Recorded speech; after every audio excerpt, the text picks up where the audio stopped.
mar labaad ku soo dhawaada waa anigoo Axmed Laare halkan waxaanu joognaa xaruntii lagu qabanayay sanad guuradii labaad ee maamul goboleedka SSC halkan waxa ku diyaar garoobay hadda oo ay tahay galabnimadii 5 iyo xoogaa kooxihii iyagu markaa qaabilsanaa qaban qaabada miidiyaha iyo kooxdii kale iyagu caawa rabtay meeshan wacdaraha inay ka dhigaan halkan waxa ila jooga saaxiibkay Indatag oo ka socda shabakada wararka oo all SSC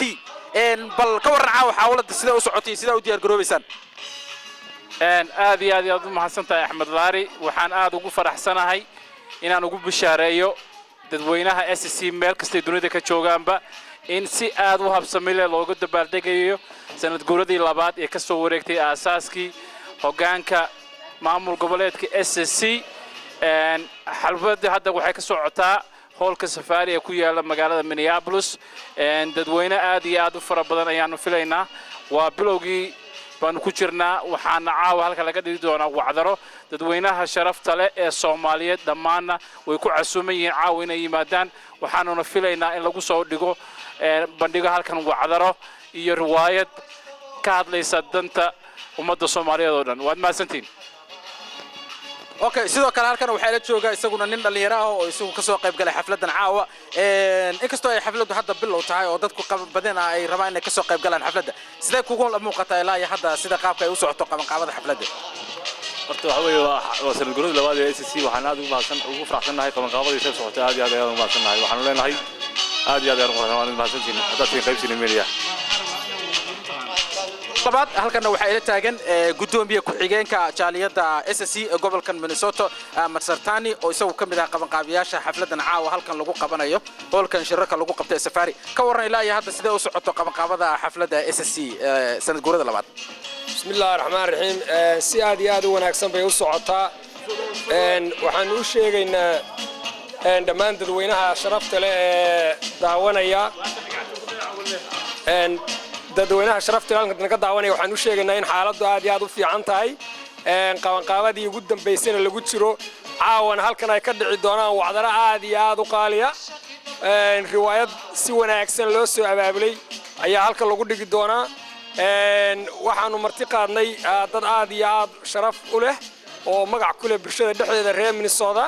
waxaanu aad iyo aad idinka codsanaynaa inaad si wanaagsan uga soo qayb gashaan waqtigana aad ilaalisaan aad iyo aad baad mahadsantihiin wassalaamu calaykum waraxmatullaahi wabarakaatuh waxaan ku jirnaa qaban qaabadii u diyaar garowday sanad guuradii SSC sanad guuradii labaad halkan waxa ila jooga Maxamed oo kamid ah fanaaniinta ugu caansan Minneapolis oo halkan iyagu caawa wacdar ka muujin doona ka waran caawa maxaad noo soo bandhigi doontaa hadda tii kooxda fanaaniinta wallahi horta marka ugu horeysa dhamaan halkan waxaan ka salaamayaa mujtamaca faraha badan ee SSC gobolada SSC anagu waxaan ku soo dagaalgalayaa safanaan ahaan waxa weeyaan barnaamij riwaayad ah oo ka sheekeynaya maaragtay taariikhdii gobolada SSC iyo dhacdooyinka dhabta ah ee maanta yaala deegaanadaasi gobolada maaragtay SSC iyo barnaamij kale iyo heeso iyo maaragtay farxisiyo badan baan maaragtay farxiyadaan ka qayb galnaa oo heeso iyo geeraaro iyo majaajilooyin iyo waxyaalo badan oo ku leeyahay waxaan umaleynaa majaajilooyin ku jiraan dadka qoslisiinaya dadka waa dad qosol ku raag bariyaan way ku jiraan waxa ku jira heesaa ku jira waxa ku jira majaajilooyin geeraaro badan oo hoga tusaaleyn ah baa ku jira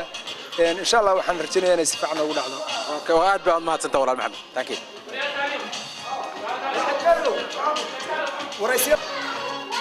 waa hagaag waxaanu ku jirnaa wali qaban qaabadii xafladda sanad guuradii labaad ee maamul goboleedka SSC halkan waxa ila jooga Cabdimaalik Askar oo isagu ah wariye ka tirsan Somali Media iyo Universal Channel oo isaguna ka qayb qaadan doona caawa inuu cover gareeyo idinku haddaad tihiin Universal TV caawa qaybta ku leediin waa maxay waxaan aaminsanahay kulli saxaafad caalami ah tiin أحمد أدب ما صنطة إنفايت كروتي أنا وقع سنتي هالكن عاونا كهذا الله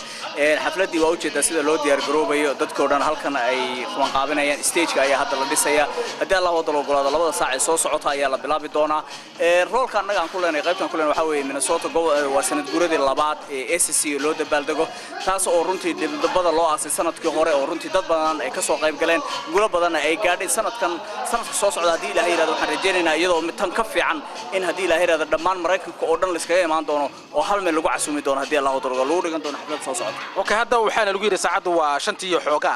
waxaan la yiri caawa ilaa iyo labada socon doontaa idinku ma ku diyaar gasheen habeenka caawa ilaa iyo saqda dhexayna halkan joogtaan qaybta baadhiga ma ka qayb qaadan doontaan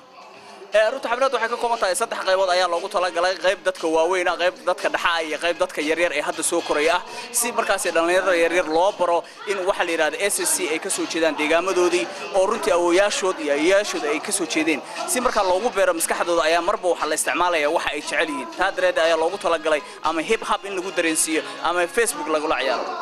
aad iyo aad baa mahadsantahay kaasi wuxuu ahaa Cabdimaalig Askar waxaan ku jirnaa wali qabanqaabadii xafladii labaad ee maamul goboleedka SSC halka aad kala socotaana waa Darwish TV xafladan oo dhameystiran hadii ilaahay waxa ka daawan doontaan dhammaan shabakadaha internetka Soomaalidu ay leedahay aad baad u mahadsantiin